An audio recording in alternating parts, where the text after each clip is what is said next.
Кубан мырза, Актала көк бөрүсүнө көптөн бери, деги эле Нарын көк бөрүсүнө көптөн бери эмгек кылып келесиз. Дайыма эле көрөбүз командаларды оюнга алып келип атканыңызды, командалардын иштери менен жүргөнүңүздү. Анан быйылкы жылы жетекчиликти Медер мырзага өткөрүп бериптирсиз. Жаңы кишиге орун берейин дедиңизби же чындап чарчадыңызбы? Көкбөрүгө жалпы Нарынга эле общий Акталага 10 жыл болду ушул жетекчилик жамаатта келгениме. Анан баягы азыр демдүүдө балдар бар, кызмат кылып турчу балдар бар. Ошого карап биз кеңешип анан ушу Медер мырзага өткөзүп бергенбиз, мыкты бала деп.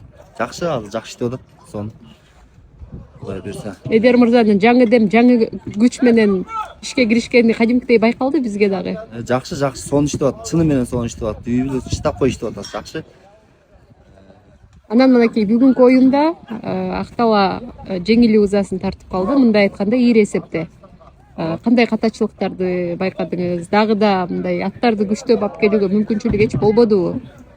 Негизи мындай былтыр эми ошо райондуу чемпионатта дагы Актала келгенбиз. Ушул эле балдар келген. Бирок анда чынында аттарды мыктылап келгенбиз. Былтыр жакшы ойногонбуз. Былтыр Сокулук, Сарыөзөн балдар менен ойногонбуз. Анда утуп алганбыз былтыр. Оюн жүргөн жакшы. Быйыл деле ошол эле балдар келген, ошондой эле дайындык. Аттан аябай аксап калды. Ушу жарактуу 4 ат менен ойноду окшойт. Ушул балдар чын менен 1,5 ай ушул Нарындын аттарын сурай берип уже тилтешилди. Мындай азыр таласты мындай тең ойноп же тең утуп коюшка таластыкына биздер Нарында ынтымак керек. Таласты мындай ынтымагын жеңиш да көп жыл бар го дейм, Нарын биз жеңгенгечи. Кандай болгон күндө деле таласты чүйдү, аны утуш үчүн бизде ынтымак керек. Аттарды катып жатпаш керек дегендейчи. Мына азыр Айтнадинге биз таластын атын 20 000 сомго арендага алып келдик, таластын атынчы. Анан бизде ошол болгон аттар менен дагы ошол эми Нарындын намысы деген балдар ойношту, колунан келишинче ойношту. Ошол эле былтыр районныйга чапкан балдар толук канда ойношту, бүт эле. Оюн ушундай болду. Талас чемпион болсун. Таластын ушу чемпион болушу өзү Таластын өзүнө эли мыкты эл, ынтымактуу эл. Бул Талас чемпион болуш керек да. Таласта мыкты балдар бар, эли да мыкты, жамааты да мыкты дегендей. Талас өркүндөй берсин, Талас утсун. Чемпион болсун. Талас баарына үлгү дейт турбайсызбы? Үлгү. Таластан үлгү алышыбыз керек да биз өзүн.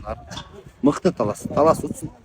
Чемпион болсун. Мыкты экен балдар. Азырчы мынакей айтып атпайсызбы, аттарын бербей койду, колдоо жок деген сөзүңүздөн кийин ушунчадан бери жүрүп, Көкбөрүдөн тажап, ушу менен токтотоюнчу деген учуруңуз болдубу? Эми Көкбөрүн таза эле токтотуп эле келбей коюш да туура эмес. Эми Көкбөрү мыкты оюн го өзү. Келбей кое албайсыз болуш керек, Конечно, Көкбөрүгө келип, мен бул жерде аттарым ойноп атат. $10,000, $9,000 алып берген аттар ойноп атат бул жердечи. Азыр бул жерде Дөөлөтбек Дөкү минген атта сиздин аргымагыңыз, Ооба, ушуну Дөкөдө алганбыз, Дөкө ойноп атат. Соон минип ойноду, аттардын баардыгын алганбыз. Акталага деп, Нарынга деп алганбыз, ойноп атышат аттар алган. Ийгилик каалайбыз сизге. Эл кызматында жүрө бериңиз. Ошо эл кызматына жүргүзгөндөн Кудай айырбасын. Чоң рахмат.